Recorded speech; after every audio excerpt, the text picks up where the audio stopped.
عليكم ورحمة الله تعالى وبركاته. دمانتم وسلامتي ميال با عالم كجوبتان. waxaan rabaa inaan la hadlo dadka Mareykanka ku sugan, qaasatan dadka haysto ganacsiga yaryarka ee loo yaqaan small businesses. bishii 3/27/2020 madaxweynaha Mareykanka Donald Trump ayaa wuxuu saxiixay lacag loo yaqaan CARES Act $2.2 trillion. lacagtaas waxaa loogu talagalay ganacsiga saameeyay ee Mareykanka caabuqa coronavirus-ka. sidaa ogtihiin dhaqaalaha Mareykanka ayaa dhulka ayuu galay sababtoo ah coronavirus ayaa meel walba ku faafay, state walbana gaaray, dhimashadana aad u badnaatay. sida marka shirkado badan ayaa marka waxay bilaabeen inay layoff siiyaan ama ay buriyaan shaqaalihii u shaqayn jiray. state-yaashana waxay soo rogeen bandow stay home order ah in dadka aysan gurigooda joogaan, ganacsiyada badan la xiray. small business ganacsiyooyinka yaryarka ahaa sidii muqaayadleyda, home health care-ka, day care-ka, barbershop-ka, ku timaha jaro, dhammaan saluunada dhammaan wuu saameeyay oo shaqadoodii ay xireen, shaqaalo badan leh oo feesiiyeen.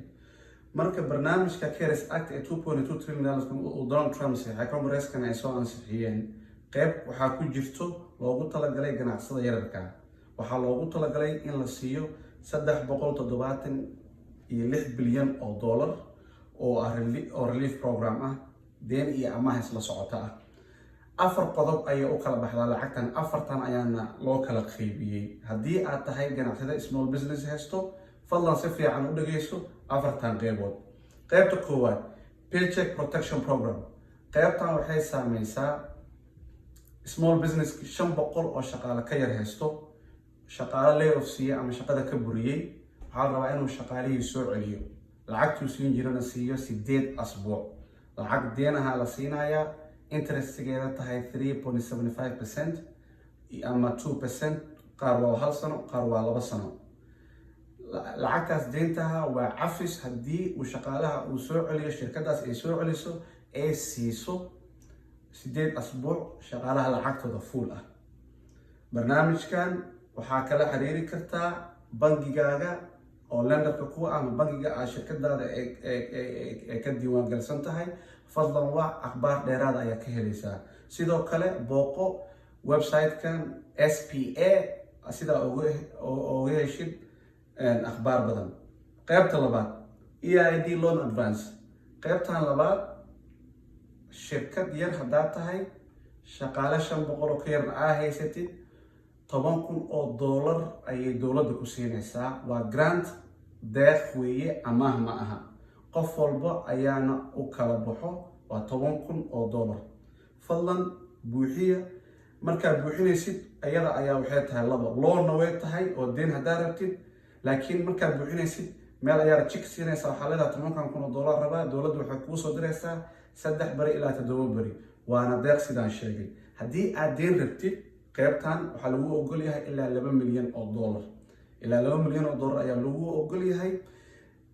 mataqaanaa oo ama interestiga saaranna waa 1%, qaarkoodna waa 3.75%.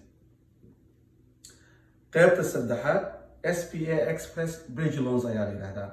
qaybtan waa deyn, $25,000 oo deen ayaa lagu siinayaa.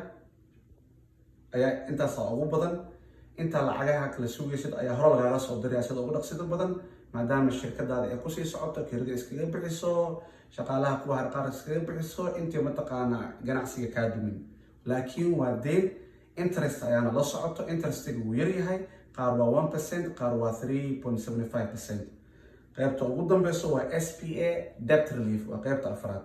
qaybtan afraad waa haddii ay markii hore dowladda khaasatan Small Business Administration-ka ay ku siin jireen deen, caabuqa coronavirus dhaqaalahaaga saameeyey, lacagtii aadan gudi karin, marka debt relief ay kuu suubinaan. dadkii ka qaatay deen SPA ha u doontaan, debt relief ayaa la siinayaa.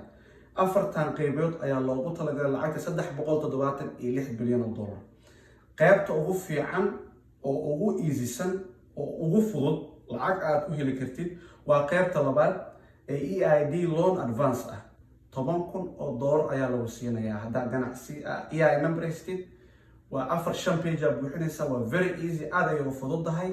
haddii aad tagsiila tahay, Uber aawodid, taraagle aad tahay, caabuqan coronavirus ku saameeyey, barbershop timajara aad leedahay, home health care daycare aad leedahay, saloon aad leedahay, ganacsiga iyo dad kale waa isnaqaana Mareykan meel walba aan joogno. Soomaalideena ganacsi yar ayaan haysanaa, shaqaale 500 gaaraya badan aan haysan, ka yar haysanaa.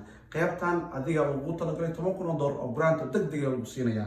2 milyan oo loonka lagu ogol yahayna waa 2 milyan oo mataqaanaa deen ah, oo deen 2 sano ayaad ku bixin kartaa. 1% qayb ah jirto waa hadduu creditkaaga fiican yahay ama shirkadaada creditkeeda fiican yahay.